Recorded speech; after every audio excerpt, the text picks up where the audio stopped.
some fathers might see it like we were talking about now is, wow, it's a responsibility. Now I have all this responsibility on me. But I will say this, at some point during the relationship,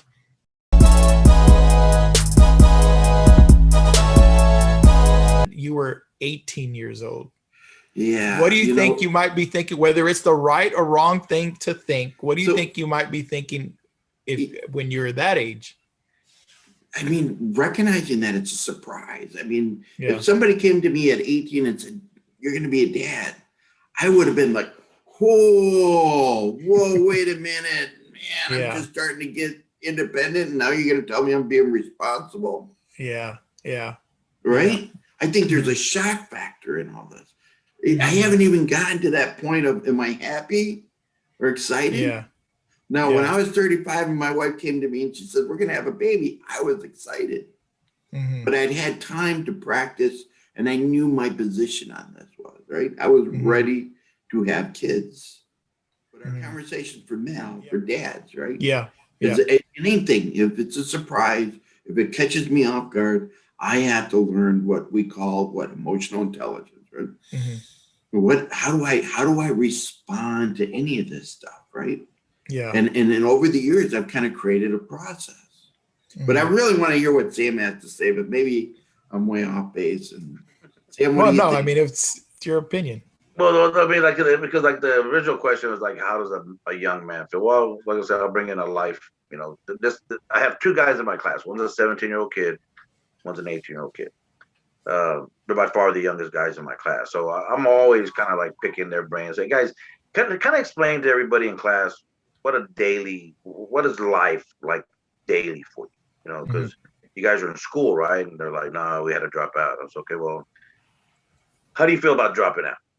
Because once you have a kid at a young age, guys, it alters everything. It doesn't matter what age you have a kid. I tell the guys all the time, guys, once you have a kid, your life is going to change dramatically. There's nothing's going to change your life. They do what I think Greg is saying. This is what we're saying to the young people. We hope you do what Greg is saying. And what Greg is saying is, like, when she comes to you and she says, "I'm pregnant," we hope you understand the responsibility you have as a father.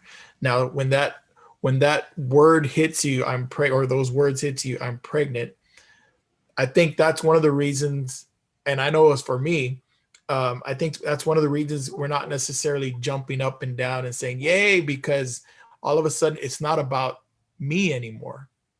It's about, now I got to take care of another, as I say, lack of a better way of saying it, another living person, right? And then going to what Sam is saying, you might have been young and free, and like Sam just said, well, you're not free anymore, because now you have this responsibility. And we don't, and I know it, I know these guys, and when we say you're not free anymore, we're not, get away from the idea of the ball and chain kind of thing, or kind of term. I like to change it more to, it's still a party, but it's just a different party. That's really what it is. Do y'all agree with that? Yeah, and it's like some people say, don't think of it as a job, but as a blessing. But it's both a job and a blessing. Yeah, it is. Yeah. I mean, because like I tell the guys all the time, I tell the guys, part of our Palabra is, being a role model. And I tell the guys all the time, so how long are you going to be a role model? Just until they turn 18, then they leave, and then you don't longer have to be a role model. Like, no, sir. I said, so you're going to be a role model for the rest of your life. Even when you go into grandfatherhood and then your kids start having kids, you're still going to be a role model.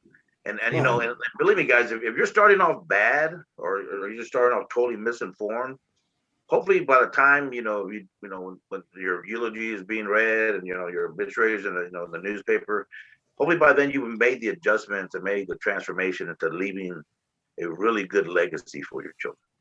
Yeah, when they look back and they say, I wish my dad was as kind and as nice and as compassionate and as empathetic now in his age. When I was young, he was nothing like that. So children change you, or at least I hope they do. I mean, they should. Yeah. But unfortunately, there's some people that don't ever get changed by nothing. Those are the ones that have a lot of problems. Those are the ones that have a lot of brokenness and woundedness that they carry with them, because they don't know how to get rid of it. They don't know how to lay it down. They don't know how to cut it off. They don't know how to prune it. They don't know how to burn it. So they carry it, and they end up passing it to the next generation. And that's a good. So that's what we're trying to do, is to make sure that they don't continue to pass down those things. So, And I'll end with this because that brings up a good point. Sometimes the dad may not be excited or show that much emotion because his father didn't show that much emotion, right? But I guarantee you, this is what I want to say to the young moms out there who might be watching and saying, like, how come he didn't jump up for joy? Some fathers may already get it and they jump up for joy and see it as a blessing. Some fathers might see it like we were talking about now is, wow, it's a responsibility. Now I have all this responsibility on me.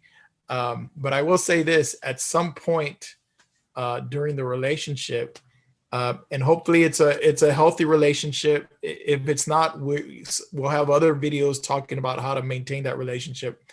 But I think at some point, when that father holds that child, I think something's going to happen. If it hasn't happened before, when he holds that child, I think it's going to happen then. Yeah. All right. That's when the magic hits. That's when the magic hits. All right. With Father Time, or from Father Time, we are out. Peace be with you.